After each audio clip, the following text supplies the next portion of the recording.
ಇವತ್ತಿನ ವಿಡಿಯೋದಲ್ಲಿ ಅಡುಗೆ ಮಾಡೋದನ್ನು ತೋರಿಸ್ತಾ ಇಲ್ಲ, ಅದ್ರ ಬದಲಿಗೆ ನಮ್ಮ ಆರೋಗ್ಯ ಫುಡ್ ಪ್ರಾಡಕ್ಟ್ಸಲ್ಲಿ ಪುದೀನ ಚಟ್ನಿ ಪುಡಿ ಮಾಡ್ತೀವಿ. ಪುದೀನ ಚಟ್ನಿ ಪುಡಿ ಮಾಡೋದಕ್ಕೆ ಫಸ್ಟ್ ಪುದೀನ ಲೀವ್ಸ್ನ ಹೇಗೆ ಕ್ಲೀನ್ ಮಾಡ್ತೀವಿ ಅನ್ನೋದನ್ನು ತೋರಿಸಿದ್ದೀನಿ ಈ ವಿಡಿಯೋದಲ್ಲಿ. ಇಂಟ್ರೆಸ್ಟ್ ಇದ್ದವರು ವಿಡಿಯೋನ ನೋಡ್ಬೋದು, ಇಲ್ಲ ಅಂತ ಸ್ಕಿಪ್ ಮಾಡ್ಬೋದು.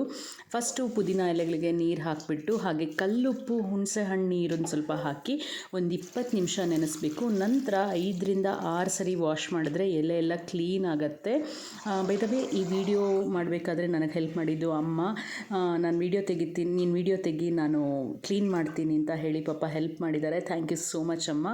ನಂತರ ಕ್ಲೀನ್ ಮಾಡಿದ್ಮೇಲೆ ಈ ಥರ ಬಿಳಿ ಬಟ್ಟೆ ಮೇಲೆ ಈ ಪುದೀನ ಎಲೆಗಳನ್ನೆಲ್ಲ ಹರವಿ ಫ್ಯಾನ್ ಗಾಳಿಲೇ ಒಣಗಿಸ್ತೀವಿ. ಹೊರಗಡೆ ಬಿಸಿಲಿಗೆ ಹಾಕಿ ಒಣಗಿಸೋದಿಲ್ಲ. ಸೊ ದಟ್ ಬಿಸಿಲಿಗೆ ಹಾಕಿದ್ರೆ ಸಣ್ಣ ಡಸ್ಟ್ ಪಾರ್ಟಿಕಲ್ಸ್ ಎಲ್ಲ ಕೂರತ್ತೆ ಅನ್ನೋ ಒಂದು ಕಾರಣಕ್ಕೋಸ್ಕರ ಬಿಸಿಲಲ್ಲಿ ಒಣಗಿಸಲ್ಲ. ಈ ಥರ ಫ್ಯಾನ್ ಗಾಳೀಲಿ ಒಣಗಿಸಿ ಪುದೀನ ಚಟ್ನಿ ಪುಡಿ ಮಾಡೋದು.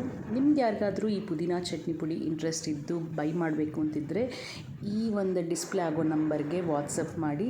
ಲಿಮಿಟೆಡ್ ಸ್ಟಾಕಲ್ಲಿ ಮಾತ್ರ ಅವೈಲಬಲ್ ಇರುತ್ತೆ ಈ ಪ್ರಾಡಕ್ಟ್ಸ್ ಎಲ್ಲದೂ. Thank you.